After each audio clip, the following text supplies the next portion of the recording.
नमस्कार सभी साथियों को। तो एक बार फिर से आप सबों का स्वागत है मेरे चैनल रास education the modern way of learning में। और हम लोग सीख रहे हैं हेडमास्टर में पूछे जाने वाले परीक्षा में जो प्रश्न आने वाले हैं, तो संभावित प्रश्नों को हम लोग देख रहे हैं। और दूसरी बात कि ये चैप्टर जो सिलेबस में है उसको हम लोग कवर करने का प्रयास कर रहे हैं। और इसी क्रम में हम लोगों का यूनिट 3 चालू हो चुका है। यूनिट 1 यूनिट 2 कंप्लीट हो चुका है। यूनिट 3 का टॉपिक 1 अस्मिता निर्माण की समझ। तो शिक्षक बंधु, आपको ये पता होना चाहिए कि अस्मिता निर्माण क्या होता है। अस्मिता क्या होता है? अस्मिता का मतलब होता है सेल्फ रेस्पेक्ट, है ना, आत्मसम्मान। आत्मसम्मान निर्माण की समझ, इसमें हम लोग देखते हैं कि क्या होता है। चलिए हम लोग प्रारंभ करते हैं चैप्टर को। सबसे पहले है अस्मिता निर्माण। तो एक हिंदी में उपयोग होने वाला शब्द है जिसका अर्थ है स्वाभिमान का निर्माण या अपनी पहचान की श्रृंगार, है ना। इस पॉइंट को आपको याद रखना है बंधु कि स्वाभिमान का निर्माण या अपनी पहचान की श्रृंगार, यह एक अर्थपूर्ण शब्द है जो व्यक्ति की अपनी विशेषता, स्वाभाविकता और स्वाभिमान को समझने का एक तरीका है। और अस्मिता निर्माण का उद्देश्य क्या है? तो व्यक्ति को उसकी अनूठी पहचान को समझने, स्वीकार करने और मानने के लिए प्रेरित करना, है ना, ताकि वह क्या कर सके, ताकि वह जो है ना, अपने स्वाभाविक गुणों को समझ करके स्वयं को बेहतर तरीके से प्रकट कर सके और अपने स्वाभाविक पोटेंशियल को पूरा कर सके।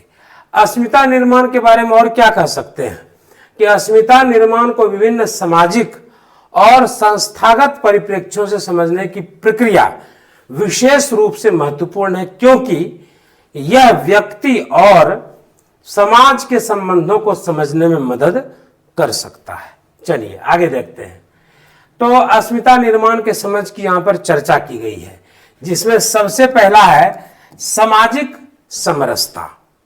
तो अस्मिता निर्माण मतलब सेल्फ रेस्पेक्ट जो है, आत्मसम्मान जिसको कहते हैं, एक पहलू सामाजिक समरसता के प्रति संवेदनशीलता और समर्थन को प्रोत्साहित करना है। यह सामाजिक न्याय, समानता और सामूहिक सहभागिता को बढ़ावा देता है, जो एक समृद्ध और समरस समाज के निर्माण में मदद करता है। जहां तक बात है स्वास्थ्य और देखभाल की, तो अस्मिता निर्माण का पहलू स्वास्थ्य और देखभाल की दिशा में भी है। एक स्वस्थ और समर्थ समाज के लिए लोगों को अपने शारीरिक, मानसिक और आत्मिक स्वास्थ्य का पूरा ध्यान देना चाहिए। तीसरा क्या पॉइंट है? शिक्षा, यानी अस्मिता निर्माण यानी सेल्फ रेस्पेक्ट निर्माण के माध्यम से शिक्षा को भी प्रोत्साहित किया जा सकता है। यह लोगों को उनके अद्वितीय प्रतिभा, अद्वितीय मतलब जिसके समान कोई दूसरा ना हो, अद्वितीय प्रतिभा, रुचियों और क्षमताओं को समझने और उन्हें विकसित करने के लिए प्रेरित करता है। सांस्कृतिक समृद्धि क्या है?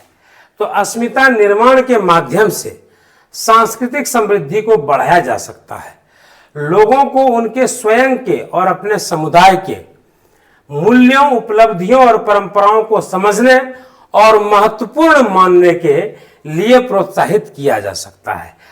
नॉट मतलब इसमें महत्वपूर्ण बात यही निकल करके आया कि अस्मिता निर्माण को सामाजिक और संस्थागत परिप्रेक्ष्यों से समझा जा सकता है और इसे व्यक्ति और समुदाय के संबंधों को स्थापित करने और समृद्धि को बढ़ाने का एक माध्यम माना जा सकता है। चलिए आगे देखते हैं। अस्मिता निर्माण की समझ को विविध सामाजिक और संस्थागत परिप्रेक्ष्य से समझने के लिए हमें विभिन्न सामाजिक और संस्थागत दृष्टिकोणों को ध्यान में रखने की आवश्यकता है। तो सामाजिक परिप्रेक्ष्य इसमें क्या है? तो सामाजिक दृष्टिकोण से अस्मिता निर्माण व्यक्ति या समुदाय के स्वाभाविक सम्मान और स्थिति को समझने की प्रक्रिया है। यह व्यक्ति को उसके समाज में स्थान और सम्मान के लिए सजग और समर्पित बनाता है। सामाजिक संदर्भ में यह आत्म प्रतिष्ठा, सहयोग और समरसता को बढ़ावा देता है और समुदाय के विकास और समृद्धि में महत्वपूर्ण भूमिका निभाता है। ठीक है, अगला पॉइंट है संस्थागत परिप्रेक्ष्य। संस्थागत दृष्टिकोण से अस्मिता निर्माण संगठनों और संस्थाओं के भीतर कर्मचारियों की स्वाभाविक पहचान और समर्थता को विकसित करता है। यह एक संगठन की संरचना, सामर्थ्य और संगठनात्मक विकास में सकारात्मक प्रभाव डाल सकता है। संस्थागत परिप्रेक्ष्य से अस्मिता निर्माण का प्रयोग उत्कृष्टता, सहयोग और कार्य क्षमता के विकास को प्रोत्साहित कर सकता है। चलिए आगे के पॉइंट की ओर बढ़ते हैं। व्यक्ति निर्माण या व्यक्तित्व विकास में अस्मिताओं का अभ्युदय बहुत महत्वपूर्ण है। मतलब कि अस्मिता, सेल्फ रेस्पेक्ट जो है, आत्मसम्मान जिसको हम लोग कहते हैं, व्यक्ति की अनूठी पहचान होती है। स्वाभाविकता और स्वाभिमान को प्रकट करते जब व्यक्ति अपनी अस्मिताओं को समझता है, अपने अहम को समझता है, अपनी बातों को समझता है और उन्हें स्वीकार करता है, तो वह व्यक्ति अपने व्यक्तित्व को स्थापित करने में सक्षम होता है। अस्मिताओं का अभ्युदय व्यक्ति को निम्नलिखित तरीकों से प्रभावित करता है। क्या क्या तरीकों से? तो स्वाभिमान और आत्मसम्मान। देखते हैं क्या है। तो अस्मिताओं के अभ्युदय से व्यक्ति अपने आत्मसम्मान और स्वाभिमान को समझता है। यह उसे सामाजिक दबावों और संघर्षों के सामना करने में मदद करता है। अगला पॉइंट क्या है? स्वयं समर्पण। व्यक्ति अपनी अस्मिताओं को समझकर अपने काम में पूरी समर्पण के साथ जुट जाता है। यह उसे अपने लक्ष्यों की ओर प्रेरित करता है और उसे उन्हें हासिल करने के लिए प्रोत्साहित करता है। तीसरा पॉइंट है समृद्धि और समानता। अस्मिताओं का अभ्युदय व्यक्ति को स्वीकार करने से उसे अपने स्वाभाविक पोटेंशियल को समझने का अवसर मिलता है। यह उसे अन्य लोगों के साथ समृद्धि और समानता की भावना में आत्मसंवेदनशील करता है। समाज की सेवा की जहां तक बात है, तो अस्मिताओं के अभ्युदय से व्यक्ति को अपने सामाजिक और सांस्कृतिक दायित्वों के प्रति जागरूकता होती है। यह उसे समाज की सेवा में सक्रिय भागीदार बनाता है। ठीक है, तो इस प्रकार अस्मिताओं का अभ्युदय व्यक्ति के व्यक्तित्व विकास में महत्वपूर्ण भूमिका निभाता है और उसे सकारात्मक और सतत रूप से अपने लक्ष्यों की ओर बढ़ने में मदद करता है। चलिए आगे देखते हैं। अस्मिता निर्माण की समझ में आंतरिक तालमेल की आवश्यकता जो है बहुत महत्वपूर्ण है। यहां कुछ प्रमुख कारण है कि आंतरिक तालमेल क्यों जरूरी है। ठीक है, स्वाभाविकता की पहचान के लिए जरूरी है। जैसे कि आंतरिक तालमेल के माध्यम से जब अंदरूनी रूप से तालमेल हो, एडजस्टमेंट हो, तो व्यक्ति को अपनी स्वाभाविकता को समझने में मदद मिलती है। मतलब आदमी नेचुरली क्या है, अंदर से क्या है, उसको वो समझने में मदद मिलती है। वह अपने आत्मविश्वास को समझता है और अपने स्वभाव को स्वीकार करता है। और स्वाभिमान का संरक्षण भी होता है, इसमें प्रिजर्वेशन होता है कि आंतरिक तालमेल के अंतर्गत व्यक्ति अपने स्वाभिमान को समझता है और उसे संरक्षित रखने के लिए कार्यवाही करता है। संवेदनशीलता और सहानुभूति की यदि बात करेंगे तो इसमें क्या है, आंतरिक तालमेल व्यक्ति को अपने भावनाओं और भावनात्मक स्थितियों को समझने में सहायक होती है। यह उसे अन्य लोगों की भावनाओं को समझने और उनसे सहानुभूति करने में मदद करता है। स्वयं का सामना, आंतरिक तालमेल के माध्यम से व्यक्ति अपने आत्म जागरूकता को बढ़ाता है और अपने दोषों और कमियों का सामना करता है। यह उसे स्वयं को संवेदनशीलता से सुधारने का अवसर देता है। और जहां तक बात रही व्यक्तित्व विकास की, तो आंतरिक तालमेल के माध्यम से व्यक्ति अपने व्यक्तित्व के विकास के लिए सामग्री, अनुभव और संवाद को प्राप्त करता है। यह उसे अपने आत्मसमर्पण और अभिवृद्धि के लिए प्रेरित करता है। ठीक है, चलिए आगे की ओर देखते हैं। तो नॉट की बात जहां तक इसमें इस प्रकार आंतरिक तालमेल से अस्मिता निर्माण की समझ में महत्वपूर्ण भूमिका निभाता और व्यक्ति को अपने स्वाभाविक गुणों, संवेदनाओं और मूल्यों को समझने और स्वीकार करने में मदद मिलती है। चलिए आगे देखते हैं। द्वंद्वात्मक अस्मिताएं कई प्रकार की हो सकती है। अस्मिता भी कई प्रकार की होती है। द्वंद्व वाला स्थूलतावाद, जिसको मटेरियलिज्म कहते हैं, है ना, यह व्यक्ति को केवल सामाजिक स्थिति, पैसा, सम्मान या अधिकतम समृद्धियों में ही आनंद लेने के लिए प्रेरित करती है। अहंकार, इगोइज्म जिसको कहते हैं, अहंकार व्यक्ति को अपनी अद्वितीयता और महत्व के बारे में अत्यधिक ध्यान देने के लिए प्रोत्साहित करता है, जिससे उसका संपर्क अन्य लोगों से अधिकतम स्तर पर टूट जाता है। कामना, जिसको डिजायर कहते हैं हम लोग, यह व्यक्ति को सदैव और अनंतता की भावना में धकेलती है, जिससे उसकी असंतुष्टि और अधिकतमता का चक्कर में रहने की आदत होती है। और जहां तक अधिकार की बात है, डोमिनेंस, यह व्यक्ति को अपने परिवार, समुदाय या समाज में शासन और नियंत्रण के लिए प्रेरित करती है, जिससे उसका संबंध और समृद्धि कम होती है। ये द्वंद्वात्मक अस्मिताएं व्यक्ति के स्वाभाविक विकास को बाधित करती है, याद रखिएगा, और उसे स्वतंत्रता, समृद्धि और संतुष्टि की अनुभूति से वंचित करती है। इसीलिए अस्मिता निर्माण की समझ में द्वंद्वात्मक अस्मिता का प्रावधान करना अहम है, ताकि व्यक्ति को अपने स्वाभाविक गुणों को समझने और स्वीकार करने में सहायक हो सके और सकारात्मक दिशा में अपने विकास को अग्रसर कर सके। तो इस प्रकार से ये चैप्टर हो गया आपका बंधु फिनिश। ठीक है, आपका यूनिट 1, यूनिट 2 का जितना चैप्टर है फिनिश हो गया। यूनिट 3 का ये प्रथम चैप्टर है, इसके आधार पर ऑब्जेक्टिव भी आ रहा है। आप पीछे के ऑब्जेक्टिव को भी देख सकते हैं।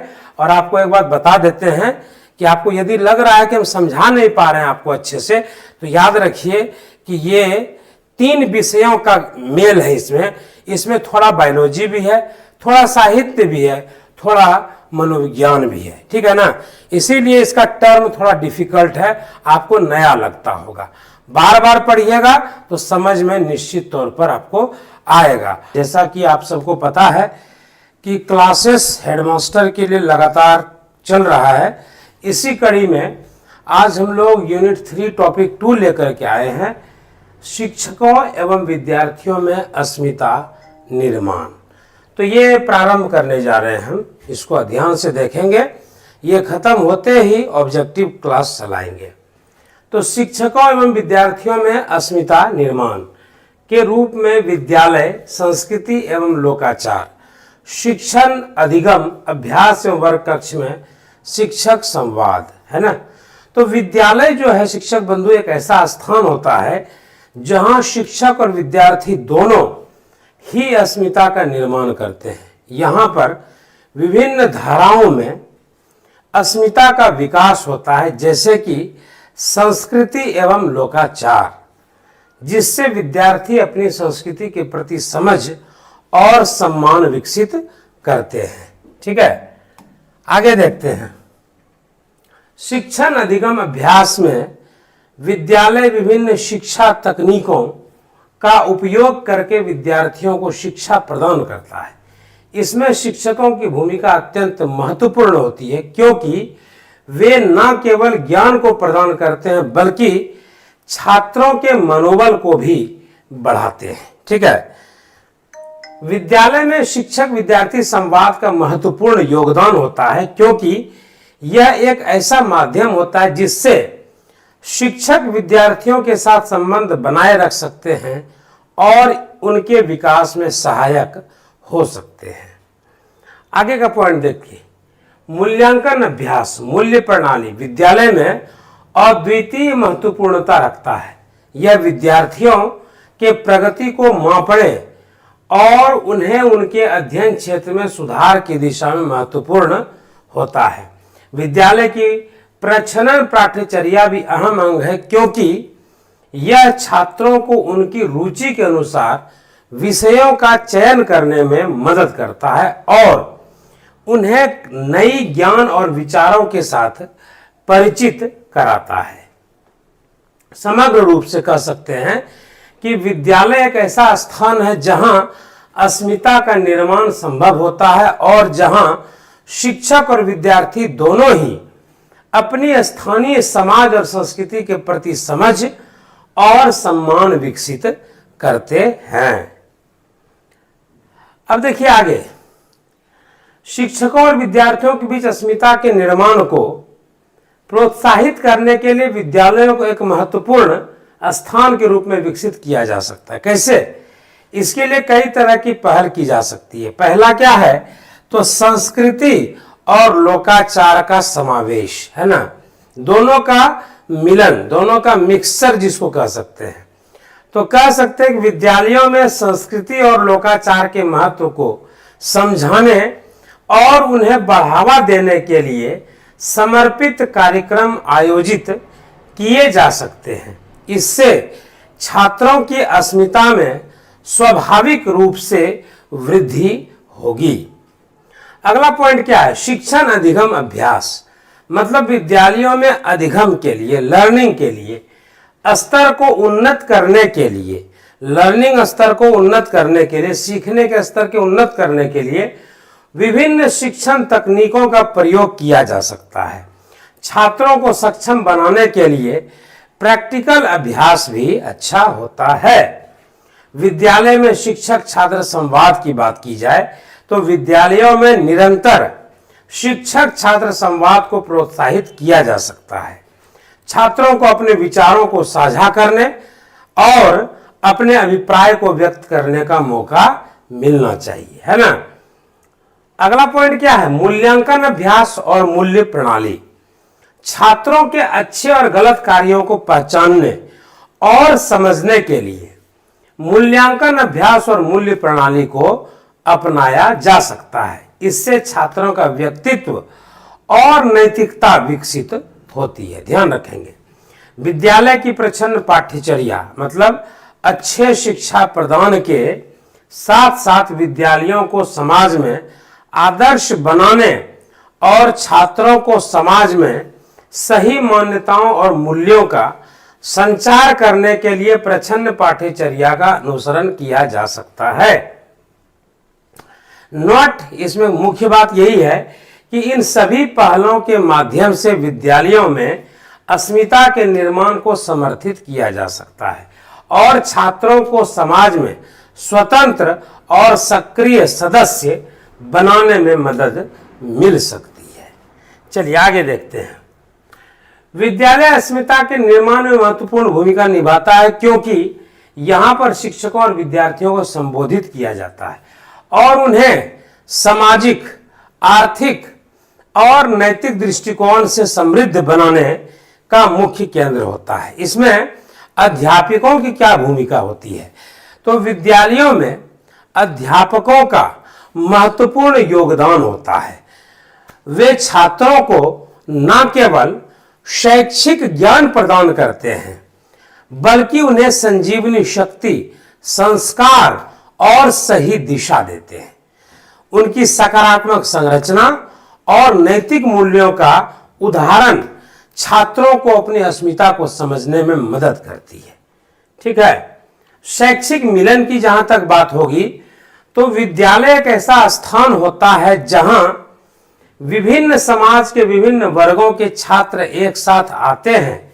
यहां पर उन्हें एक दूसरे से समझौता करने, सहयोग करने और परस्पर सम्मान और समझदारी से व्यवहार करने का मौका मिलता है। इससे छात्रों की अस्मिता और सामाजिक सहयोग का अनुभव होता है।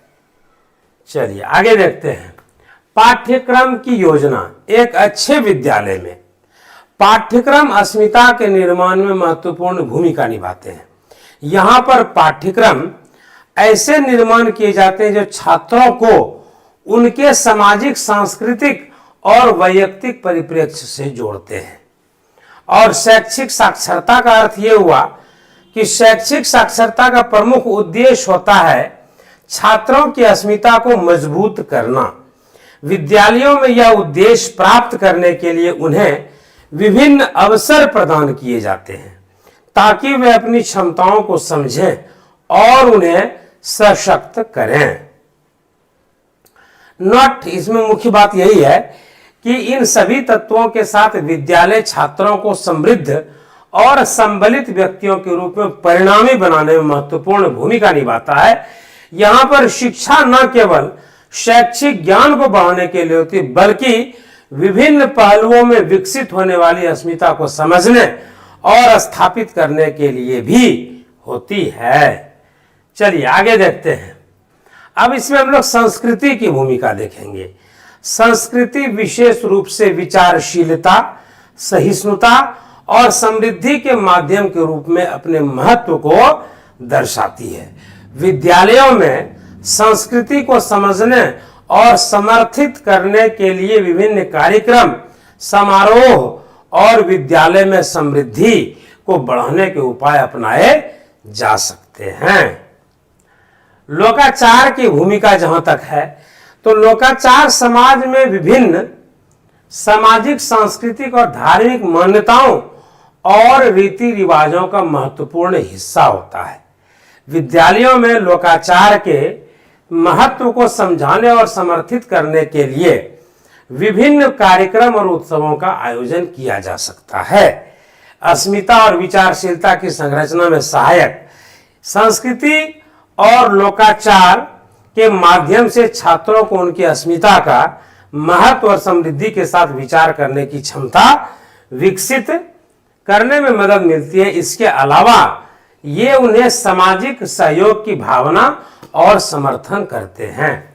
समृद्ध सामाजिक अनुभव की जहां तक बात करेंगे तो विद्यालयों में संस्कृति और लोकाचार को समझाने के माध्यम से छात्रों को एक समृद्ध और विविध सामाजिक अनुभव मिलता है। इससे उनकी अस्मिता और सामाजिक जागरूकता विकसित होती है। संस्कृति और लोकाचार विद्यालयों में अस्मिता के निर्माण में महत्वपूर्ण भूमिका निभाते हैं क्योंकि ये उन्हें समृद्ध, समर्थ और समझदार नागरिकों के रूप में तैयार करते हैं। अच्छा, हम जो पढ़ा रहे हैं बंधु, इसमें कहीं कोई त्रुटि हो तो बता सकते हैं पर्सनल मैसेज करके। अभी एक बंधु लिखे थे कि आप फालतू बकवास करते हैं। हमको तो नहीं लगता है, इस नोट्स को पूरे अच्छे तरह से बनाते हैं बैठ करके, उसके बाद इसको हम आप तक पहुंचाते हैं। फालतू बकवास तो हमको तो नहीं लगता कि हम कुछ कर रहे हैं। फिर भी यदि आपको है तो आप ग्रुप में जुड़े हुए हैं, आप निश्चित रूप से बातों को रखें। फेसबुक पर लिखते हैं, व्हाट्सएप पर तो थोड़ा सा वो सार्वजनिक हो जाता है। अपनी तकलीफ अगर कुछ है तो हमसे पर्सनल शेयर करें बंधु, हम तो तैयार हैं आपका सहयोग करने के लिए आए हुए हैं। हम भी आपके बीच में एक शिक्षक ही हैं, थोड़ा सा ध्यान रखा जाए इस बात का बंधु। चलिए आगे देखते हैं।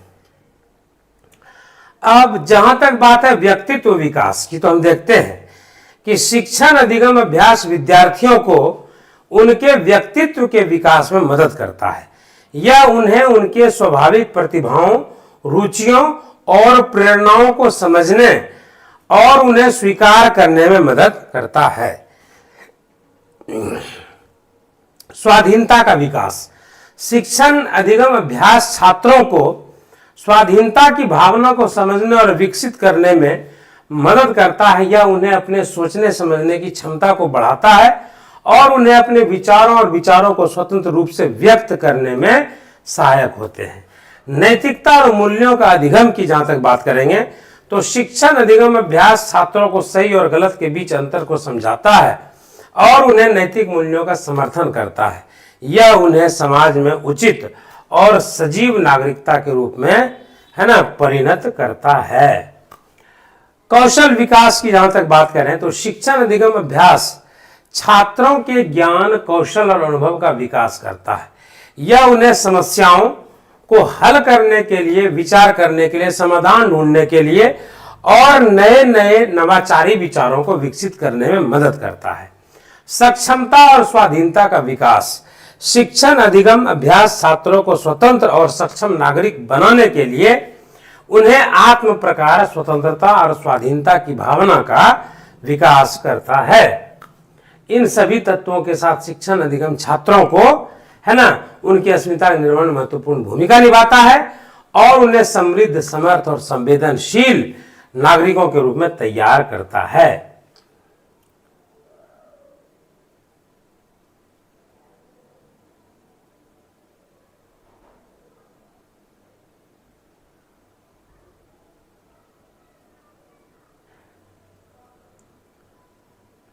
चलिए देखते हैं आगे।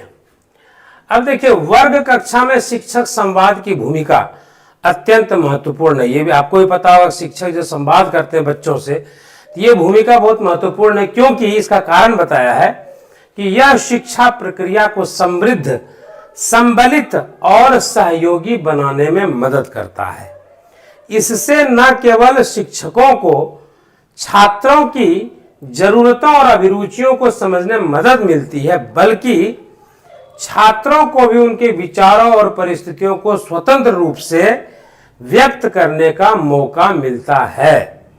विद्यार्थियों की सहायता की जहां तक बात की जाए तो शिक्षक संवाद के माध्यम से शिक्षक छात्रों की समस्याओं और जिज्ञासाओं को समझते हैं और उन्हें उनकी शिक्षा योजना के अनुसार सहायता प्रदान करते हैं।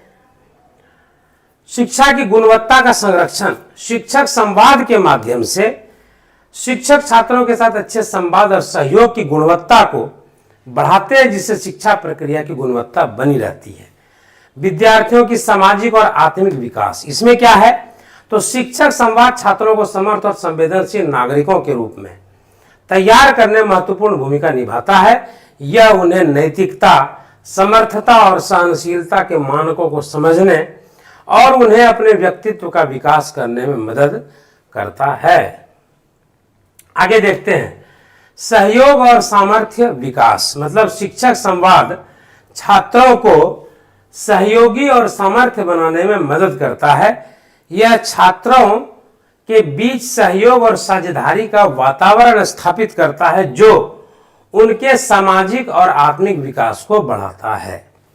आधिकारिक और आधिकारिक विवादों का समाधान की जहां तक बात करेंगे तो शिक्षक संवाद छात्रों को उनके अधिकारों और जिम्मेदारियों के बारे में शिक्षित करता है और यदि आवश्यक हो तो उनके बीच किसी आधिकारिक विवाद का समाधान भी करता है। ठीक है, इस प्रकार वर्ग कक्षा में शिक्षक संवाद छात्रों के विकास में महत्वपूर्ण भूमिका निभाता है, उन्हें समृद्धि, संबलित और सहयोगी नागरिकों के रूप में तैयार करता है। चलिए आगे देखते हैं, मूल्यांकन अभ्यास, जिसको क्या कह सकते हैं हम लोग, किसी का टेस्ट करना, मूल्यांकन करना हर तरह से, है ना, विद्यार्थियों में अस्मिता निर्माण के स्तर के रूप में महत्वपूर्ण भूमिका निभाती है। यह एक प्रक्रिया है जिसमें विद्यार्थियों की प्रगति, अध्ययन क्षमता, सामाजिक और आत्मिक विकास और अन्य गुणों का मूल्यांकन किया जाता है। यहाँ पर कुछ महत्वपूर्ण प्रणालियों की एक उपयोगिता होती है, जैसे वैश्विक मूल्यांकन प्रणाली। इस प्रणाली में विभिन्न पहलुओं को मूल्यांकित किया जाता है, जैसे कि एकेडमिक प्रोग्रेस, क्या बच्चा प्रोग्रेस कर रहा है, क्या पढ़ रहा है ना, खेलकूद में इंटरेस्ट है कि नहीं, पढ़ाई लिखाई में किस विषय में कितना नंबर आ रहा है उसको, सहयोग, सामाजिक उत्तरदायित्व और व्यक्तिगत विकास, है ना। यह एक समर्थनीय तरीका है जो अस्मिता के निर्माण में महत्वपूर्ण अंग हो सकता है। प्रतिकूलता प्रणाली दूसरा है। प्रतिकूल, अनुकूल दो शब्द होते हैं। प्रतिकूल मतलब विपरीत, विरुद्ध, है ना। तो विद्यार्थियों की कमियों को मूल्यांकित किया जाता है या उनकी गलतियों और कमियों पर काम करने का मौका मिलता है। इस क्षेत्र में यह छात्रों को स्वतंत्रता के साथ अपनी गलतियों से सीखने का अवसर देता है। जहां तक प्रशंसा और प्रोत्साहन प्रणाली की बात है तो इस प्रणाली में विद्यार्थियों की उत्कृष्टता को प्रशंसित किया जाता है और उन्हें प्रोत्साहित किया जाता है। इससे उनकी संतुलित अभिवृद्धि के लिए प्रोत्साहन मिलता है। सांस्कृतिक मूल्यांकन प्रणाली, इस प्रणाली में छात्रों की सांस्कृतिक और आधारभूत मूल्यों की मूल्यांकन की जाती है। इससे छात्रों को उनकी सांस्कृतिक पहचान को समझने और समर्थित करने का अवसर मिलता है। चलिए आगे देखते हैं।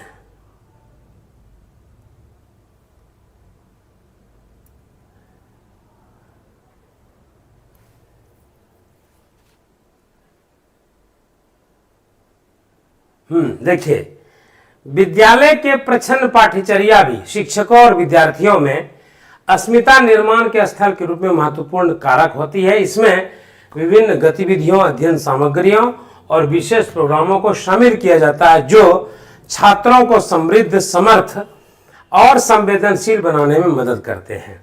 संस्कृति और लोकाचार का समावेश। प्रच्छन्न पाठ्यचर्या विभिन्न संस्कृति और लोकाचार को समाहित करती है और छात्रों को उनके मूल्यों और पारंपरिक धार्मिकता को समझने में मदद करती है। सामाजिक और आधारभूत शिक्षा। इसमें सामाजिक और आधारभूत शिक्षा बढ़ावा देती है और छात्रों को समाज में सक्रिय भागीदार भी बनाती है। विविध विषयों का समावेश। इसमें बहुत सारे विषयों का समावेश होता है ना। और तकनीकी शिक्षा, टेक्निकल एजुकेशन, कंप्यूटर का एजुकेशन, है ना, ये टेक्निकल एजुकेशन के रूप में आता है। और सहयोगी और सामर्थ्य बनना। इसमें उद्देश्य होता है बच्चों को कि सहयोग की भावना विकसित करना और समर्थ बनाना। व्यक्तित्व विकास पर इसमें ज्यादा जोर दिया जाता है, पर्सनालिटी डेवलपमेंट जिसको कहते हैं। इस प्रकार से ये चैप्टर क्या हो गया आपका, फिनिश हो गया, है ना। यूनिट 3 टॉपिक 3 है ये। यूनिट 1, 2 कंप्लीट हो चुका है, आपको उसका PDF भी मिल जाएगा। देखिए, अवधारणा। शिक्षा का अर्थ एवं परिभाषा। शिक्षा की प्रक्रियाएं, स्कूल की पढ़ाई, अनुदेशन, प्रशिक्षण एवं शिक्षा देना, शिक्षा के रूप औपचारिक रूप से, अनौपचारिक, निरौपचारिक, मूल्य प्रणाली एवं विद्यालय की प्रच्छन्न पाठ्यचर्या, इस पर आज हम चर्चा करने जा रहे हैं। तो शिक्षा एक व्यक्ति के बुद्धिमत्ता, ज्ञान और अनुभव को विकसित करने की प्रक्रिया है। इसका उद्देश्य व्यक्ति के सामाजिक, आर्थिक और व्यक्तिगत विकास में सहायता करना होता है। शिक्षा मनुष्य को विभिन्न विषयों में ज्ञान, कौशल और नैतिक मूल्यों का ज्ञान प्रदान करती है ताकि वह समाज में सकारात्मक योगदान कर सके। आगे देखेंगे, शिक्षा की प्रक्रिया में विभिन्न उपाध्यायों, शिक्षकों और शैक्षिक संस्थानों का महत्वपूर्ण योगदान होता है। यह समाज में सामाजिक, आर्थिक और वैज्ञानिक प्रगति को बढ़ाने का माध्यम भी है। शिक्षा के अंतर्निहित तत्वों में क्या होता है, गणित है, विज्ञान, सामाजिक अध्ययन, भौतिक विज्ञान, साहित्य, कला और धर्म शामिल होते हैं। इन तत्वों का सम्मिलन एक समृद्ध समाज के निर्माण में महत्वपूर्ण भूमिका निभाता है। ठीक है, आगे देखते हैं। शिक्षा को विभिन्न तरीकों से परिभाषित किया गया है। सामान्य परिभाषा क्या है, तो शिक्षा एक प्रक्रिया है जिसमें ज्ञान,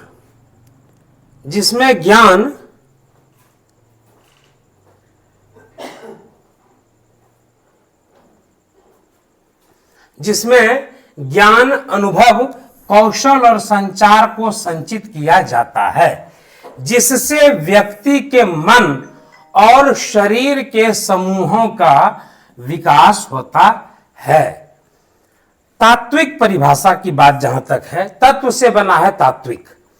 शिक्षा एक प्रक्रिया है जिसमें ज्ञान, आदर्श, मूल्य, नैतिकता और संस्कृति को संचारित किया जाता है, जिससे व्यक्ति की आत्मा का विकास होता है।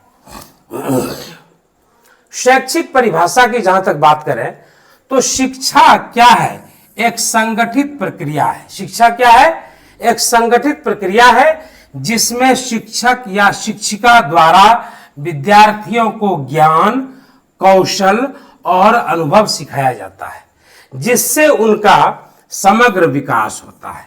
अब नोट वाली बात यही है, महत्वपूर्ण बात यही है कि शिक्षा विशेष रूप से समाज में सामाजिक, आर्थिक और व्यक्तिगत विकास को समर्थ बनाने का माध्यम होती है और समय के साथ उत्कृष्टता, सामाजिक न्याय और समृद्धि को प्रोत्साहित करने का एक महत्वपूर्ण उपकरण बन गई है। ये नोट वाली बात है, ठीक है, महत्वपूर्ण बात है ये।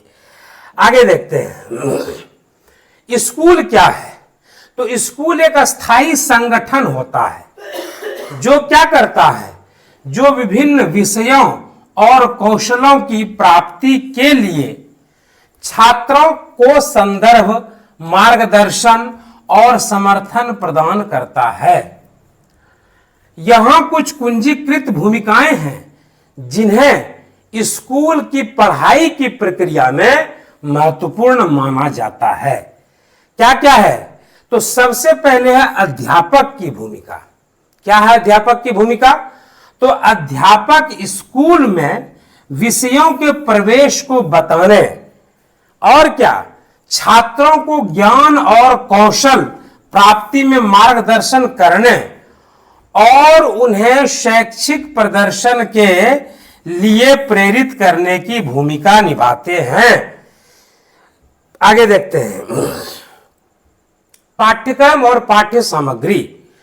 स्कूल पाठ्यक्रम और पाठ्य सामग्री छात्रों को विभिन्न विषयों में गहराई से पढ़ाई करने का अवसर प्रदान करते हैं और उनकी शिक्षा में समायोजन और संरचना सुनिश्चित करते हैं।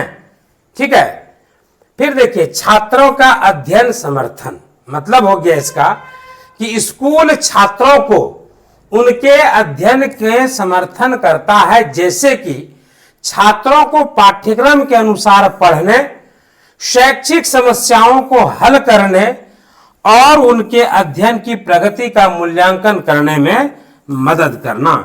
यह छात्रों का अध्ययन समर्थन हो गया। आगे देखते हैं समाजीकरण और विकास की बात करते हैं। ठीक है, तो स्कूल जो है, स्कूल स्थूल वातावरण में छात्र सामाजिक और व्यक्तिगत विकास के अवसरों को अनुभव करते हैं, जैसे कि समूह में काम करना, सहयोग करना और संवाद कौशल विकसित करना।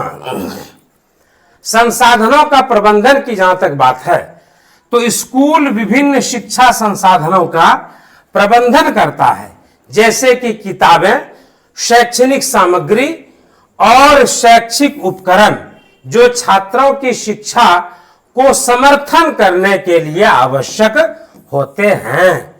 ठीक है, आगे देखते हैं हम लोग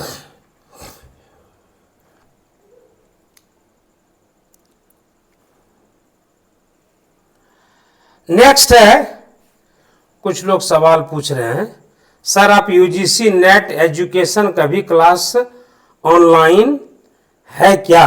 नहीं भाई, राजीव भाई अभी नहीं है, लेकिन जल्दी ही हो जाएगा। ठीक है, जल्दी ही होगा राजीव भाई। ठीक है, बहुत बहुत धन्यवाद राजीव भाई आपको मैसेज करने के लिए। आप जो भी डाउट है आप पूछ सकते हैं हमसे, कहीं कोई दिक्कत नहीं है राजीव भाई। ठीक है, चलिए देखते हैं। समग्र स्कूल अनुभव छात्रों को व्यापक शैक्षिक, सामाजिक और व्यक्तिगत विकास का अवसर प्रदान करता है और उन्हें समाज में सक्रिय नागरिक बनाता है।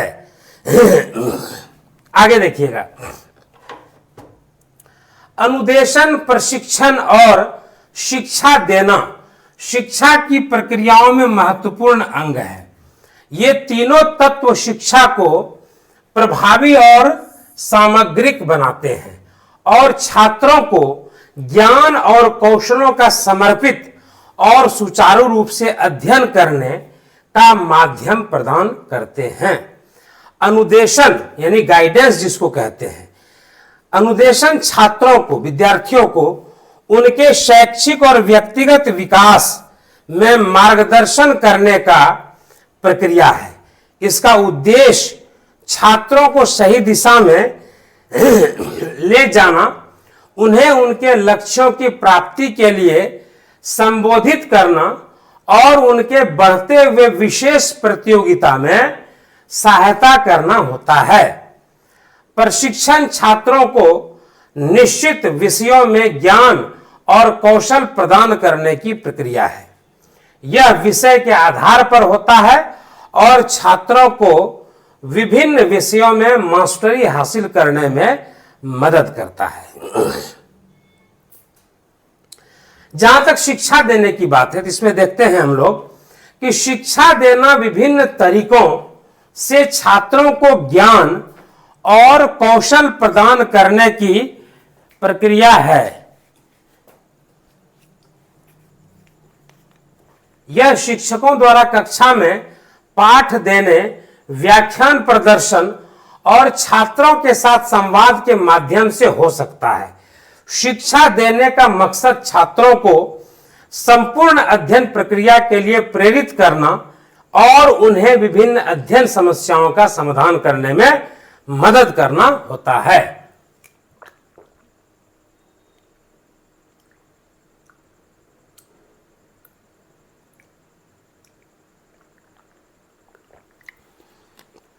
गर्मी काफी है बंधु, 500 वाट का लाइट लगा हुआ है ऊपर पर, और पंखा भी नहीं चला पाते हैं क्योंकि पंखा चलाएंगे तो इसमें आवाज आ जाएगा, आप तक स्पष्ट बातें नहीं पहुंच पाएंगी, इसीलिए आप देख रहे होंगे कि पसीना से तरबतर है। अब देखिए नेक्स्ट देखते हैं नोट्स। इसमें खास बात क्या है, तो इन तीनों प्रक्रियाओं का संयोजन एक संपूर्ण शिक्षा अनुभव प्रदान करता है और छात्रों को शैक्षिक, सामाजिक और व्यक्तिगत स्तर पर समृद्ध बनाता है। ठीक है, अगला देखते हैं। शिक्षा के रूप के बारे में बात करते समय 3 मुख्य आधार होते हैं। क्या क्या होते हैं वो 3 मुख्य आधार? औपचारिक, अनौपचारिक और निरौपचारिक, है ना। ये क्या है? ये रूप शिक्षा के विभिन्न पहलुओं और अंगों को व्यक्त करने में मदद करते हैं। औपचारिक शिक्षा की जहां तक बात करेंगे बंधु, तो फॉर्मल एजुकेशन का मतलब हो गया कि यह शिक्षा प्रणाली वह प्रणाली है जो स्कूल में, कॉलेज में, यूनिवर्सिटी इत्यादि में संचालित होती है। इसमें नियमित पाठ्यक्रम होता है, परीक्षाएं आयोजित होती है, ट्रेनर जिसको प्रशिक्षक कहते हैं वो होते हैं, और प्रमाणीकरण मतलब सर्टिफिकेट भी आपको दिया जाता है, मार्कशीट भी आपको दिया जाता है, अंक पत्र, प्रमाण पत्र इत्यादि दिए जाते हैं आपको। यह शिक्षा प्रणाली अक्सर विभिन्न प्रमाण पत्रों या डिग्रियों के लिए पाठ्यक्रमों की पूरी की जाती है। अगला देखते हैं बंधु, अनौपचारिक शिक्षा, जिसको इनफॉर्मल एजुकेशन कहते हैं। ठीक है, यह शिक्षा उन सभी गतिविधियों और अनुभवों को संदर्भित करती है जो बाहरी स्कूल या कॉलेज के बाहर होते हैं। इसमें खेल, कला, प्राकृतिक अनुभव, साहित्य, सांस्कृतिक गतिविधियां इत्यादि शामिल हो सकती है ना, इनफॉर्मल एजुकेशन में। और अनौपचारिक शिक्षा अक्सर अनुभवों और व्यक्तिगत संबंधों के माध्यम से होती है और प्रमाणित नहीं होती। इनफॉर्मल एजुकेशन में आपको कोई सर्टिफिकेट नहीं देगा, है ना, इस बात का ध्यान रखना है आपको।